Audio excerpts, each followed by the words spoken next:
So yun, madalas ko itong nakakwento sa mga tropa ko. Hindi ako makatulog ngayon kaya gumawa ako ng video. Dito lang ako sa may gilid, malapit sa inuupahan ko. Definitely, tinatanong ko rin sa sarili ko kung paano ba ako nag-start maging isang photographer. Tapos, ano ba yung mga step ko, pinagdaanan ko, paano ako naging photographer talaga. So, unang beses, talagang naghudyat sa akin yung panonood sa mga influencers, social media. Way back 2020, 12 ata yun. Talagang na-inspire na ako. Nagtatrabaho ako dun sa after ko mag-graduate ng high school, di pa agad ako nakapag-college. Kasi wala pa talaga sa plano ko nun. Parang gusto ko na agad kumita ng pera, ganun. Tapos definitely, nagtrabaho ako sa isang furniture sa Cavite. Biglaan yun. Parang may tropa lang na nag-aya, tara trabaho tayo. Furniture, yun yung mga gumagawa ng mga loaf bed, gumagawa ng mga shelf, may tawag din yung mga cabinet. Tapos, yun na. Ang una-una kong in-invest, sabi ko, gusto ko dati maging videographer. Tapos, yung unang-una kong binili yung gimbal, yung DJI itong DJI Osmo. Ito, yung gamit ko ngayon na pinambi-video ko. Gimbal to yung pinaka phone gimbal stabilizer. Tapos, nung nabili ko siya, sumugal ako. Umalis ako sa trabaho ko. Sabi ko, gusto ko talaga to. Pangarap ko talaga to. Tapos, ang meron akong cellphone nun, Realme 5i. Yun, yung Realme 5i na yun, doon na ako nag-start. Papuntahin ko kayo dito sa channel ko, sa YouTube channel ko nung nakaraan. Matagal na rin to, 2 years ago ata. 2 years ago, nag-i-start na talaga ako mangarap. Gamit yung cellphone guys, pinampi-picture ko. Parang nilalagay ko lang. Diba yung mga Android ngayon, may mga portrait mode, ganun. Tapos, yun nilalagay ko siya sa portrait mode. Tapos pinapicturean ko yung mga tropa ko, kaibigan ko dun sa dati kong base. Tapos, doon na nag-start talaga na, gusto ko talaga to kasi nag-i-enjoy ako. Talagang gustong-gusto ko yung ginagawa ko nun.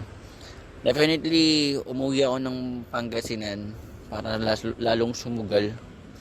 So, meron akong naging, hindi siya ka-dancer namin siya.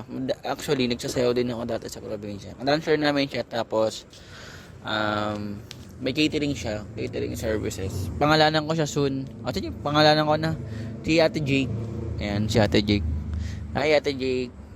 So yun, si Ate Jake noon, sinubukan niya akong kunin as a videographer sa wedding, pero ang gamit noon cellphone, 'di ba?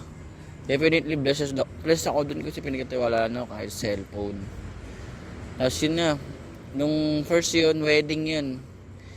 Ewan ko kung nasa na yung video na yun. Pero alam ko, makakita ko pa yung video na yun. Yung unang video ko na nagawa noon. Tapos, shoot ako gamit phone gimbal. Naka-phone gimbal ako. Ito, pakita ko sa yung picture. Yan.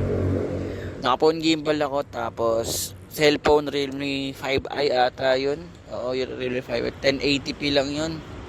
1080p, 780p lang ata yun. Tapos, nung tumatagal na yung proceeding ko na nung videographer na ako nun,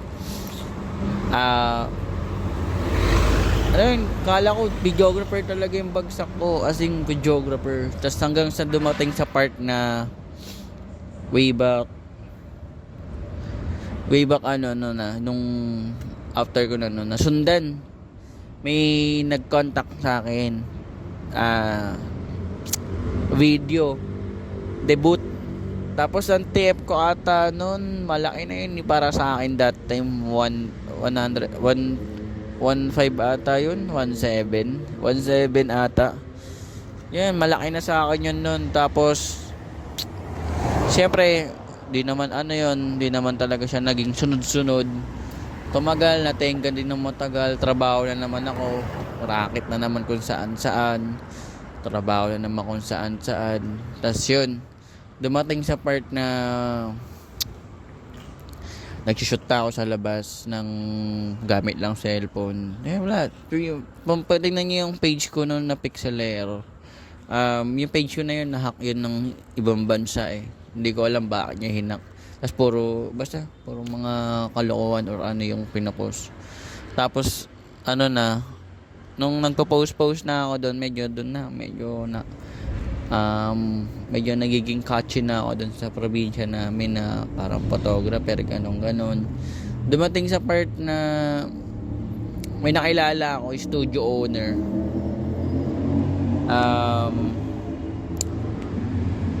Studio owner siya. Nakilala ko siya dahil din sa kaibigan ko.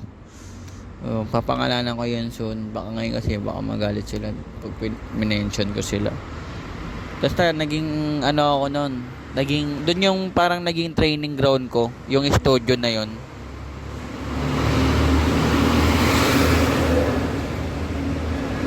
Naman yung truck.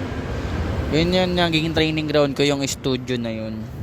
Tapos sabi ko, this is it, Lord. Binigay na sa akin yung prayer ko na maging photographer talaga. Tapos dire-diretso na yan. Hanggang sa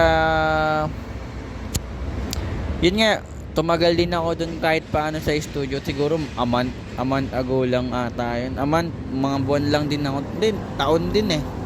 May taon din, tas paputol-putol. Kasi yun nga, siyempre nag-i-explore ako. Parang alam mo yun, basta nag-i-explore ako. Tas dumating na yung part na okay, freelance lang ako nun. Wala pa akong camera. Zero camera ako nun talaga. Wala, yung ginagamit kong camera nun, kaya ako nakakapag-shoot yung camera doon sa studio.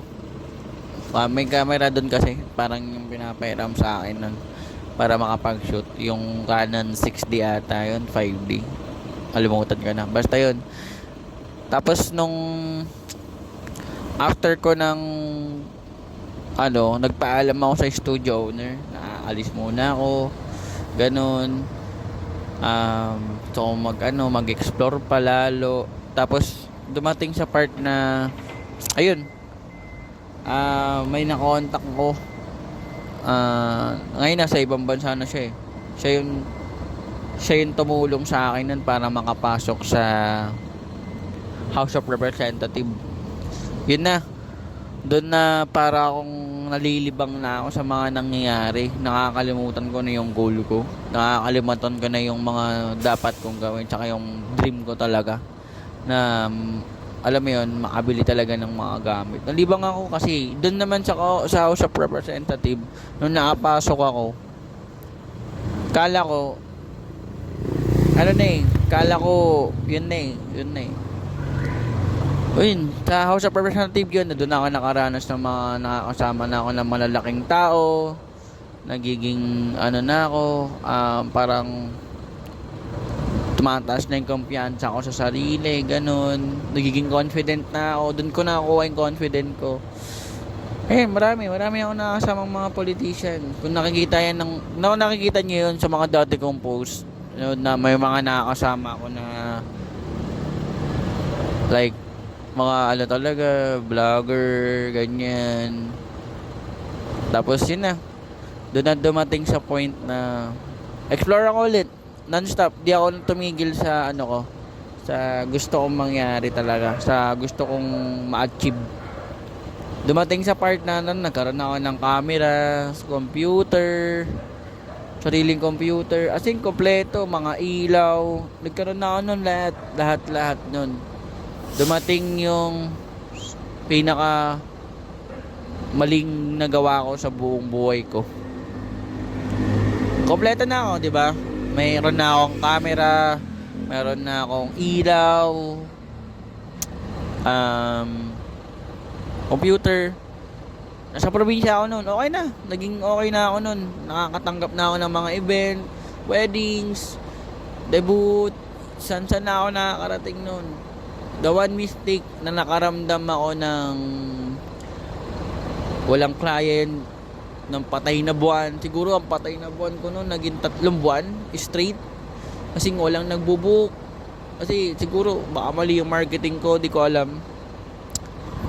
Then nung na nangyayari na yung ganap na yun, what the hell, nabenta ko yun. Unti-unti ko nabenta yun. Una ko naibenta camera, pangalawa PC, pangatlo nung napunta na ako dito ulit sa Manila, nagtrabaho ako sa studio na isang studio. Ayun na, nabenta ko sa kasama ko yung ilaw ko na isa, ganun. Kasi kailangan ko na talaga ng pera eh. Parang wala na akong choice. Parang okay, give up ko na, may trabaho naman ako, kako kaming ganun. Adi, eto ngayon, back to zero tayo, as in. So dito ako ngayon nagtatrabaho ako dito sa company, sa Red Image Timeless Photography. Ayan, mention ko na kasi okay lang naman siguro, wala naman masama. So ngayon nandito ako sa studio na to, bago lang ako dito. Ayun, for ano na ako dito, parang ino-observean ako, ganun. Marami na rin ako nagiging mistake na ayun, natututo naman ako dun sa mga pagkakamali ko. Definitely dun sa mga nag-uumpisa, saka sa gusto mag-umpisa, siguro mapapayo ko, huwag kayo natigil. Tapos tuloy lang kayo, laban. Kasi ako nga, biruin mo, nasa akin na nun lahat ng gamit. Nasa akin na lahat yung opportunity. Biruin mo na wala pa yun dahil sa mga mistake na nagawa ko, na soon sana di rin mangyari sa inyo yung mistake na yun. Then ano pa ba masabi ko? Yun, nailabas ko na yung gusto kong sabihin. Definitely madami pa ako kwento eh, pero wala, iklian lang natin. Baka mamaya hindi nyo na ako panoodin. So ngayon, yung mga napapansin nyo, yung mga unang upload ko talagang about sa mga shoot, about sa mga labas-labas. Dito yan sa studio na tinatrabahuan ko. Blessed ako dito sa studio na tinatrabahuan ko kasi okay, alam nila na marunong naman, ganun, pero hindi nila yun parang tawag doon, ano bang tamang word? Hindi nila parang tinatolerate yun, parang gano'n na, ganito ka naman, ganito ka. Hindi, tinuturuan talaga rin nila ako. Like, ito nga, na nag-a-adjust ako. Kasi sa environment ko before, sa isang studio, malaya, okay. So yun, ang natutunan ko talaga dito ngayon, yung talagang disiplina, professionalism. I hope marami pa akong ma-upload, marami pa akong ma-inspire. Like, gusto ko talaga yung part na ganito, parang nagsishare, nagtuturo ng mga gagawin. Marami din. Actually, may mga nagpi-PM sa akin. Saka may nagtitiwala talaga sa akin na Tope, paano kaya ganito? Paano kaya ganyan? Ano kaya magandang camera ang bilhin? Alam mo yun, sa mata ng iba kasi, pag sinabing photographer, mayaman, mapera. Siguro depende na lang din talaga yun sa circle na kasama ng isang photographer. So ngayon ako kasi nasa parte ako ng process ko na talagang kailangan ko itong pagdaanan. Hindi porket nakaramdam ako ng ganito, ganyan, nagkaroon ako ng ganito, ganyan, mapapakampante na ako. So ako, as ngayon, dinadaan ko sa ganitong diskarte.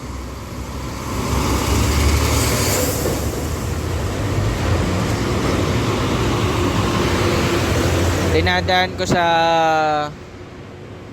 ko sa ganito, sa ito, paano kayo mo-communicate para, 'di ba, alam mo 'yon, masabi ko lahat talaga yung gusto kong masabi, yung mga natutunan ko as my experience na maging photographer.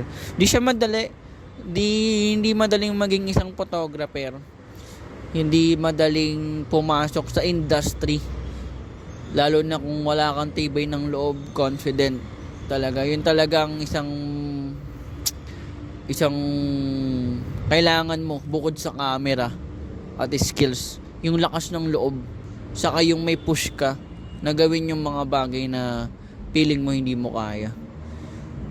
So yun, salamat sa mga nanonood, salamat sa hindi mga nanonood or nagla-like, nag-share. Kasi nakikita ko naman ngayon simula nung nag-start ako mag-upload, meron palang mga taong naniniwala, nanonood. Yung mga nakaraan na upload ko na to, doon ako naganaan eh. Kasi dati talaga pag nag-upload ako kasi 0 views, wala talagang nanonood. Wala talaga. Tapos hanggang sana meron akong mga napapanood na influencer na ang simple lang nung ginagawa nila. Ang simple lang nung action nila, ang simple lang ng video nila, pero ang daming nanonood. 'Di ba? Wait lang, may dadaan truck.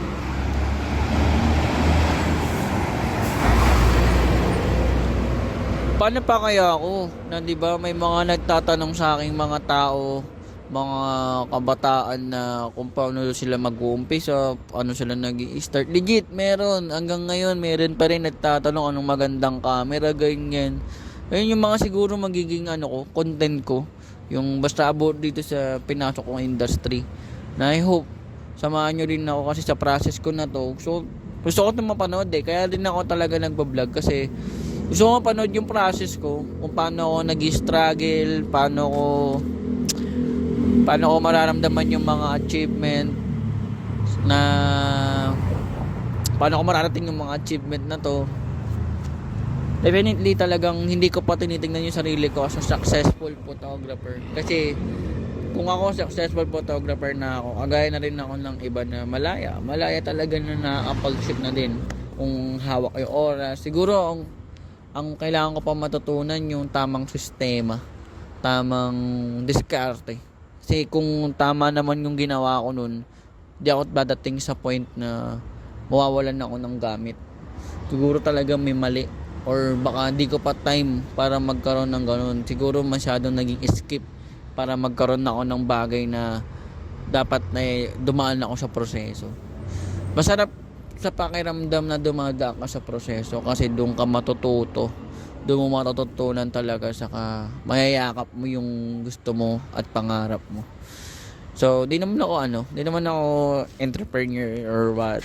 So, alam mo yun, binabase ko lang din naman sa tunay na buhay ko, sa mga experience ko as a photographer. Pero kiniklaim ko na photographer ako kahit nag-uumpisa ako at nagba-back to zero ako lang. Yung basta pag nakaramdam kayo ng back to zero, huwag niyong indahin. Kung nag-back to zero katulad ko, nagba-back to zero ako lagi. Re-reset ako lagi. Walang problema, ulit ako, laban ng laban. Kasi alam ko, soon not possible, sasangayon sa akin yung panahon na makukuha ko yung mga bagay na wala ako. Saka mararating ko pa yung mga hindi ko ine-expect na mararating ko.